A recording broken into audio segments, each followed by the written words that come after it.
Yo, what's going on, guys? Mush back at it with another video. Want to talk a couple of things. First of all, a lot of controversy regarding Diablo 4 and its microtransactions. Yeah, people are bugging out about this, and rightfully so to an extent, but like, yo, it's Blizzard being Blizzard. Like, you can't be surprised at this point, and with Blizzard at least. And I know I complain about MTXs all the time, but I'll talk about that and I'll give you guys my input.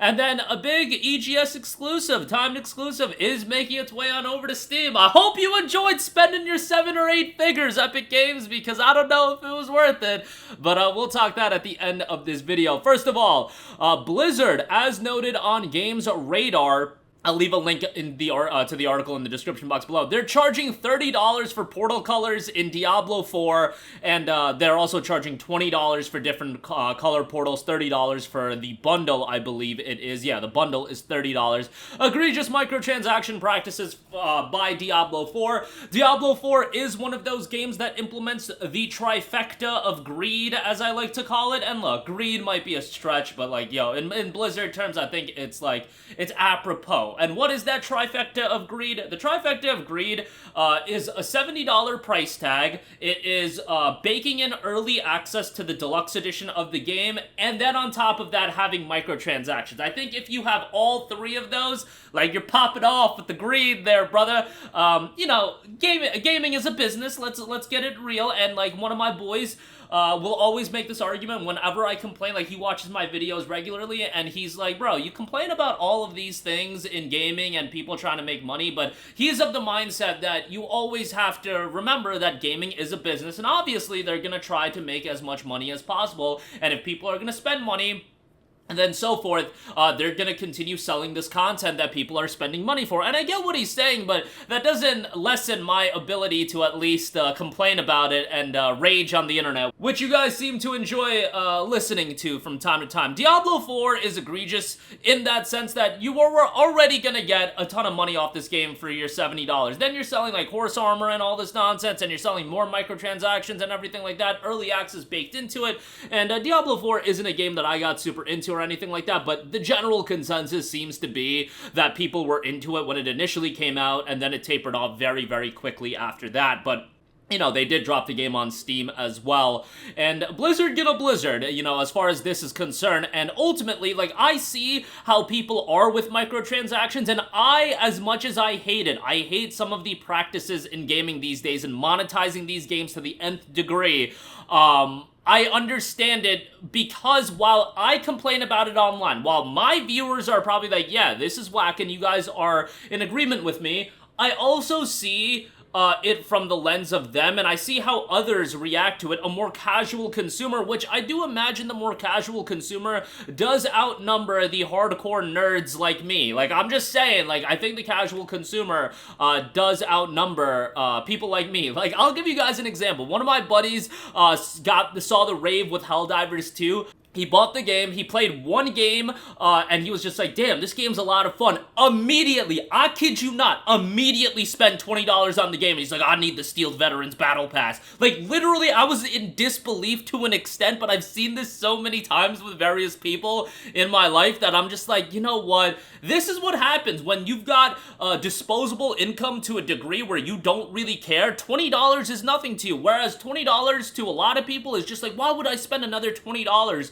for 2,000 super credits? And then I explained to this dude that bought this Helldivers 2 microtransaction, I'm just like, bro, you know you can get the super credits by just playing the game, and he was just like, oh, but he already spent $20, and he's just like, I don't care, bro, it was $20, I make that, you know, in no time. Like, that's how a lot of people think, and I understand it to an extent. They don't have time to worry about microtransaction practices in games. They're just worried about their enjoyment level, and I do understand that. I get that, and by the way, this is also the same friend that bought the double XP boost in Assassin's Creed, you know, the newer style Assassin's Creed game, because he didn't want to grind as much, and I'm just like, bro, what are you doing? You're just enabling these developers to continue to do this. But after I see him do this kind of stuff, I'm just like, okay, that's him, and that he's more of a casual consumer. I imagine there's a ton of people, while there are people online that complain about this, like me, like, I'm gonna complain about this non-stop. There are people like him in great numbers that are gonna buy these various microtransactions, and I'm sure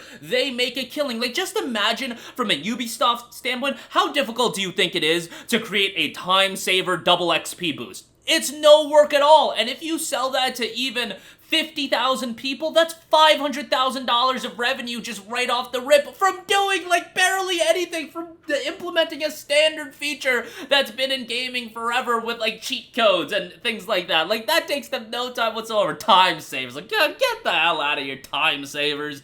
Come on now. But yeah, Blizzard gonna Blizzard with Diablo 4, and $30 portal recoloring is like kind of wild. But we've seen so much wild stuff in gaming these days when it comes to MTXs, I'm not all too surprised.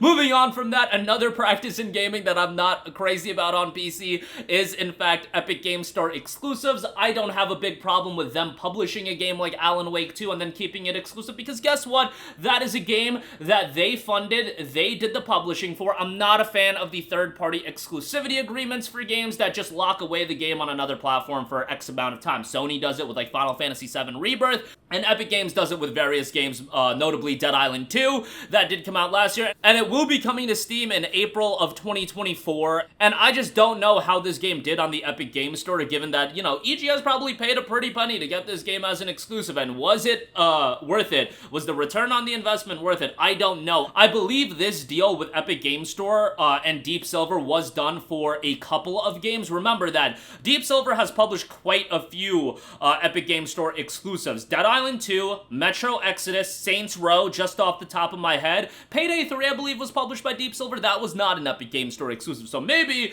that exclusivity agreement was for like 3 games and it expired after Dead Island 2. I don't know. Hopefully that was the case, but yeah, like, bro, Dead Island 2, like, come on, that's not a game that's gonna, like, push people to go on your service and sign up. I don't know, I just hate Epic Games Store exclusive. And Epic Games Store is still not at the level in terms of store functionality than Steam at this point, and that's what they should be focused on, and that's what they should be working on. And on top of that, you know, again, I am not against Alan Wake 2 type situations where they're publishing the game, they made the game a reality. Valve makes games like Counter-Strike a reality, and you're not going to see that on Epic Games Store either. I understand it from that lens, but the timed exclusivity nonsense, I'm just not a big fan of. And it doesn't really incentivize the consumer whatsoever. Like, Dead Island 2 was going to come to fruition regardless. That's the difference with Alan Wake 2.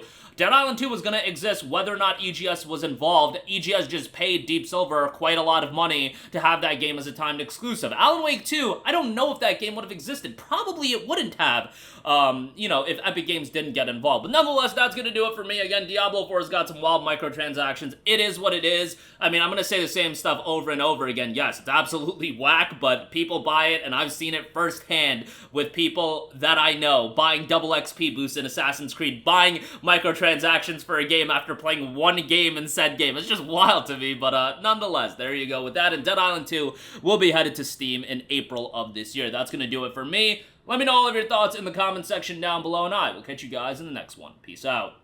Hey, what's going on, guys? Mush here again. Hope you enjoyed the video. As you guys might know, YouTube's notification system is sometimes a little bit wonky, even if you're subscribed to the channel. Maybe you're not abundantly aware that I uploaded a video. To remedy that situation, make sure you hit the bell notification button. This way, whenever I upload a new video, and I try to upload as consistently as possible, you will be notified directly of the upload, and you can watch it as soon as it goes live. I would really appreciate if you guys hit that button so you can stay up to date with all of the content I'm posting. But as always, guys, thanks for watching, and I'll catch you guys in the next one. Peace out.